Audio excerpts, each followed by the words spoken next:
Please join me in welcoming Denzel Washington.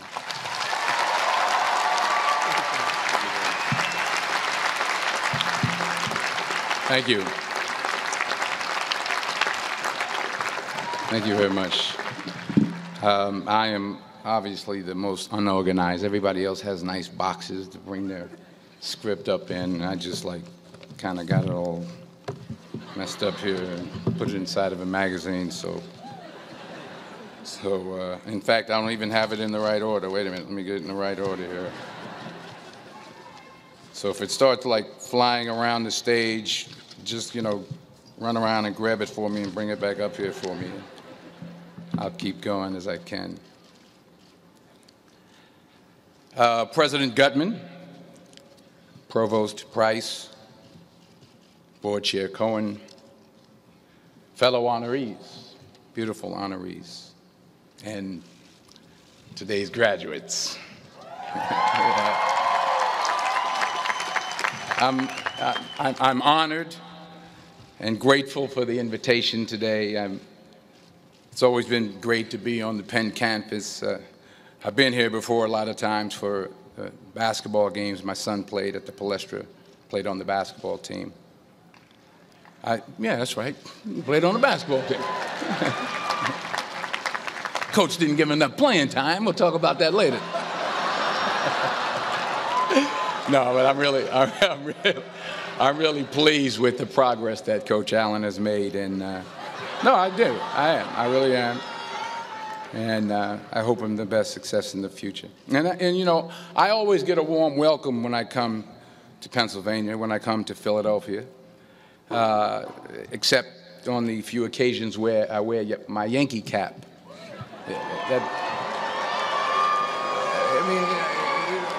What's wrong with that? I can't suddenly just switch up and wear a Philly cap. I mean, it's like taking your life in your hands around here when you wear a Yankee cap. I'm telling you. I met a couple of guys, and they were like, "Hey, we love you, Denzel, but you walking around with that hat on, we don't care who you are." So you'll be happy to see that I'm not wearing my Yankee cap today. I'm wearing my Yankee socks, my Yankee T-shirt, my Yankee jock shorts, my Yankee underwear, my Yankee toe warmers, but not my Yankee cap. But still, I'll be honest with you, I'm a little nervous. I'm not used to speaking at a graduation of this magnitude. It's a little overwhelming. It's out of my comfort zone. You dress me up in army fatigues or throw me on top of a moving train, as someone said, unstoppable, or ask me to play Malcolm X, Reuben Hurricane Carter, or Alonzo from Training Day. I can do that. But a commencement speech, it's a very serious affair, and it's a very different ball game. There are literally thousands and thousands of people here. And for those who say, well, you're a movie star, millions of people watch you and watch you speak all the time, well, that's true. That's technically true. But I'm not actually in the theater watching them watching me. I think that makes sense. I mean, I'm not there when they call for a fidget around or pull out their iPhones or text their boyfriend or scratch their behinds or whatever it is they're doing in the movie theater. But from up here, I can see every single one of you. And that makes me uncomfortable. So please, don't pull out your iPhones and don't text your boyfriend until after I'm done. Please. If you have to scratch your behind, I understand. Go ahead.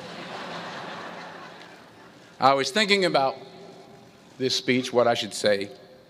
I figured the best way to keep your attention would be to talk about something, really like juicy Hollywood stuff. Like, I thought I could talk about me and Russell Crowe getting in arguments on the set of American Gangster, but I said, no, you're a group of high-minded intellectuals. You're not interested in that. Or maybe not. I thought about a private moment I had backstage with Angelina Jolie in a dressing room after the Oscars. But I said, no, I don't think so. This is an Ivy League school. And Angelina Jolie half naked in a dressing room. Who wants to hear about that? No one. No one. This is pen. That stuff would never go over well over here. Maybe at Drexel, but not over here.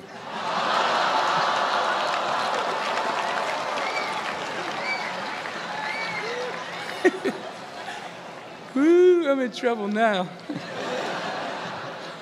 So I was back to square one, feeling the pressure.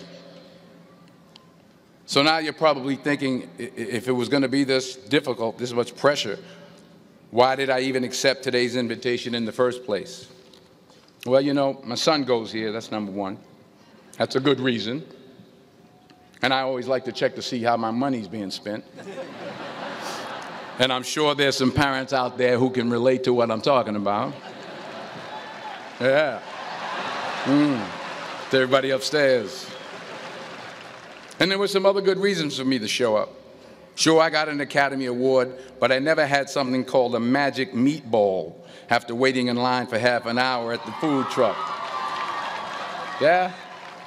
Yes, I talked face-to-face with President Obama, but I never talked face-to-face with a guy named Queeter who sings bad songs over at Smokes on Tuesday night. I never been to Buies. I never been to Hemos. Yes, I have played a detective who battles demons, but I've never been to a school in my life where the squirrel population has gone bananas. I mean, they're breaking in the dorm rooms, they're walking around campus. I think I saw some carrying books on their way to class. So I had to be here. I had to come. Even though I was afraid I might make a fool of myself. In fact, if you really want to know the truth, I had to come exactly because I might make a fool of myself. Now, what am I talking about? Here it is. I found that nothing in life is worthwhile unless you take risks. Nothing.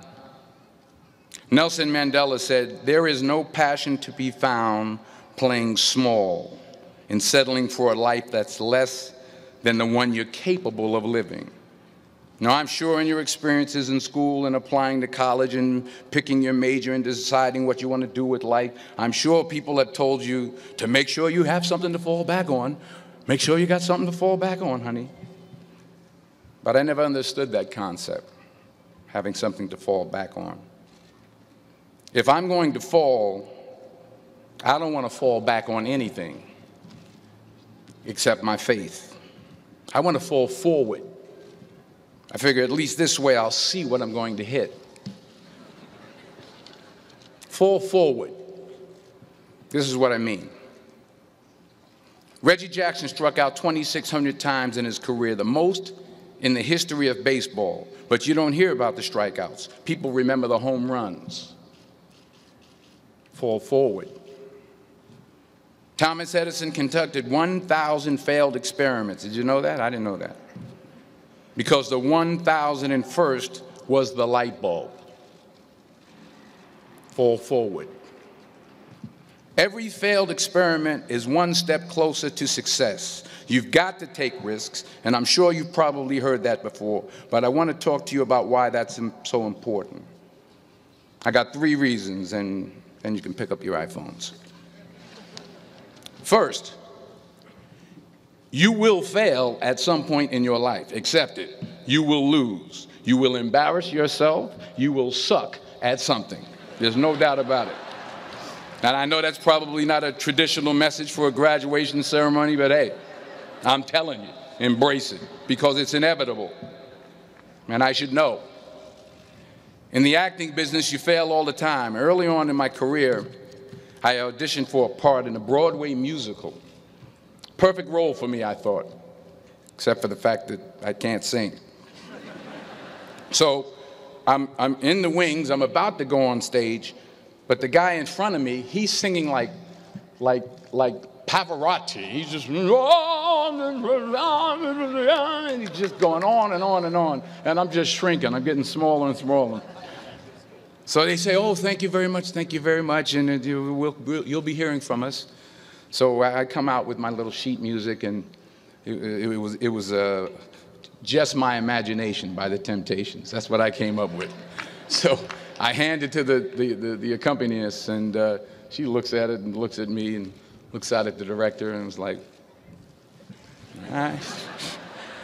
So I start, you know, I'm going to sing. I'm like, it's just my imagination once again, and then coming away with me. And I'm not saying anything, so I'm thinking I'm getting better. So I start getting into it. It was just my imagination.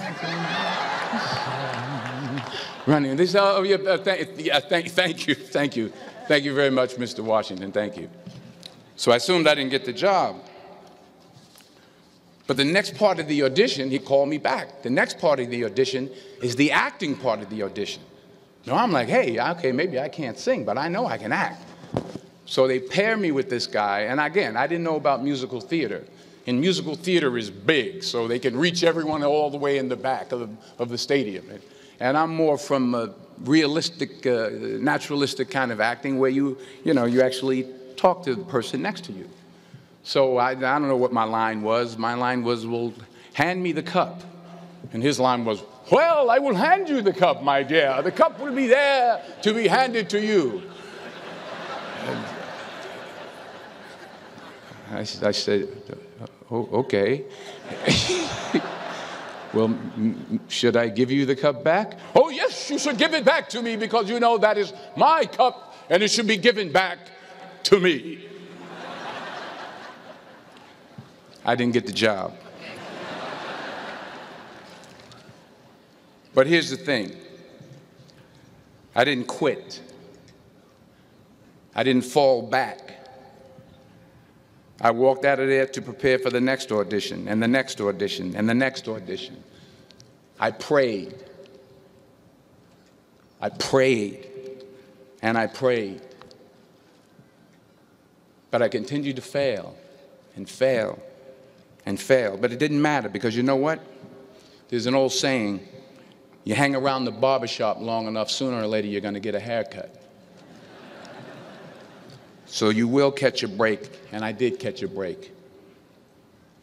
Last year, I did a play called Fences on Broadway. Someone talked about it. Won the Tony Award. And I didn't have to sing, by the way. But here's the kicker. It was at the Court Theater. It was at the same theater that I failed that first audition 30 years prior. The point is, and I'll pick up the pace, the point is every graduate here today has the training and the talent to succeed. But do you have the guts to fail? Here's my second point about failure. If you don't fail, you're not even trying. I'll say it again. If you don't fail, you're not even trying. My wife told me this great expression. To get something you never had, you have to do something you never did. Les Brown's a motivational speaker. He made an analogy about this. He says, imagine you're on your deathbed, and standing around your deathbed are the ghosts representing your unfulfilled potential. The ghost of the ideas you never acted on. The ghost of the talents you didn't use. And they're standing around your bed, angry, disappointed, and upset. They say, we came to you because you could have brought us to life, they say. And now we have to go to the grave together. So I ask you today, how many ghosts are going to be around your bed when your time comes? You've invested a lot in your education, and people have invested in you. And let me tell you, the world needs your talents. Man, does it ever. I just got back from Africa like 2 days ago, so if I'm rambling on, it's because I'm jet lagged. I just got back from South Africa. It's a beautiful country, but there are places there with terrible poverty that need help. And Africa is just the tip of the iceberg. The Middle East needs your help. Japan needs your help. Alabama needs your help. Tennessee needs your help. Louisiana needs your help. Philadelphia needs your help. The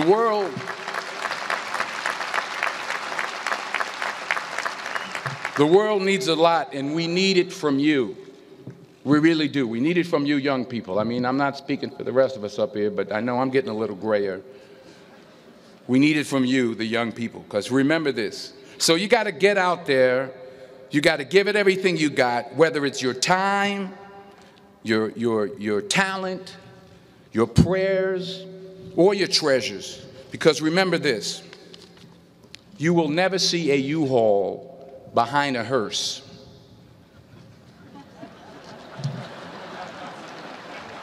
I'll say it again. You will never see a U-Haul behind a hearse. You can't take it with you. The Egyptians tried it, and all they got was robbed. So the question is, what are you going to do with what you have? I'm not talking about how much you have. Some of you are business majors, some of you are theologians, nurses, sociologists, some of you have money, some of you have patience, some of you have kindness, some of you have love, some of you have the gift of long suffering, whatever it is, whatever your gift is. What are you going to do with what you have? All right, now here's my last point about failure. Sometimes it's the best way to figure out where you're going. Your life will never be a straight path. I began at Fordham University as a pre-med student. I took a course called cardiac morphogenesis. I still can't say it. Cardiac morphogenesis. I couldn't read it. I couldn't say it. I sure couldn't pass it. So then I decided to go into pre-law, then journalism. And with no academic focus, my grades took off in their own direction. Yeah, down. I was a 1.8 GPA one semester, and the university very politely suggested that it might be better to take some time off. I was 20 years old. I was at my lowest point. And then one day, and I remember the exact day, March 27th, 1975, I was helping my mother in her beauty shop. My mother owned a beauty shop up in Mount Vernon. And there was this older woman who was considered one of the elders in the town. And I didn't know her personally, but I was looking in the mirror, and every time I looked at the mirror, I could see her behind me, and she was staring at me. She just kept looking at me. Every time I looked at her, she kept giving me these strange looks. So she finally took the dryer off her head and she said something I'll never forget. First of all, she said, "Somebody give me a piece of paper. Give me a piece of paper." She said, "Young boy, I have a prophecy, a spiritual prophecy." She said, "You are going to travel the world and speak to millions of people." Now, mind you, I'm 20 years old. I'm flunked out of school. In fact, like a wise ass, I'm thinking to myself, maybe she's got something in that crystal ball about me getting back into school next fall. But maybe she was on to something, because later that summer, while working as a counselor at a YMCA camp in Connecticut, we put on a talent show for the campers. And after the show, another counselor came up to me and asked, "Have you ever thought about acting? You're good at that." So when I got back to Fordham that fall, I got in and I changed my major once again for the last time. And in the years that followed, just as that woman prophesied, I have traveled the world and I have spoken to millions of people through my movies. Millions who up till this day couldn't see me, who up till this day I couldn't see while I was talking to them, and they couldn't see me. They could only see the movie. They couldn't see the real me. But I see you today, and I'm encouraged by what I see. And I'm strengthened by what I see. And I love what I see.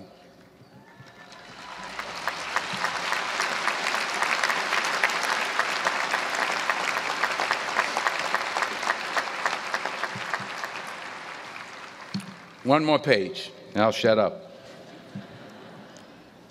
Let me conclude with this one final point, and actually the president kind of brought it up. It has to do with the movie Philadelphia. She stole my material.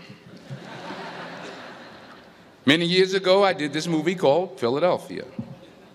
We filmed some of the scenes right here on campus. Philadelphia came out in 1993. Most of you were probably still in diapers. Some of the professors, too. But that cracked me up. But it was a good movie. Rent it on, what do you call it, Netflix. It's a good movie. Rent it. I get 23 cents every time you rent it. Please, rent it. True. Parents up there, rent it. Netflix, please.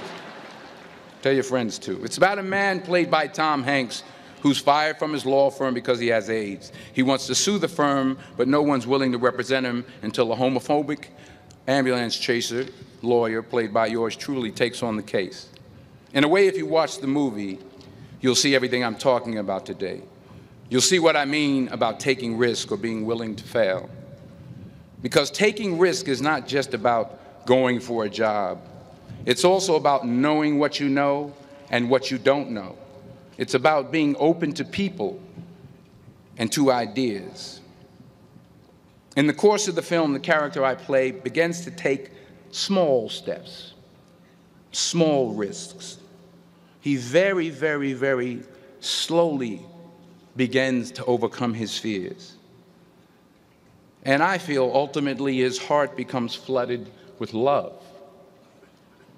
And I can't think of a better message as we send you off today. To not only take risks, but to be open to life, to accept new views, and to be open to new opinions, to be willing to speak at a commencement at one of the best universities in the country, even though you're scared stiff. While it may be frightening, it will also be rewarding. Because the chances you take, the people you meet, the people you love, the faith that you have, that's what's going to define you. So members of the class of 2011, this is your mission. When you leave the friendly confines of Philly, never be discouraged, never hold back, give everything you got. And when you fall throughout life, and maybe even tonight after a few many glasses of champagne, remember this: fall forward. Congratulations. I love you. God bless you. I respect you.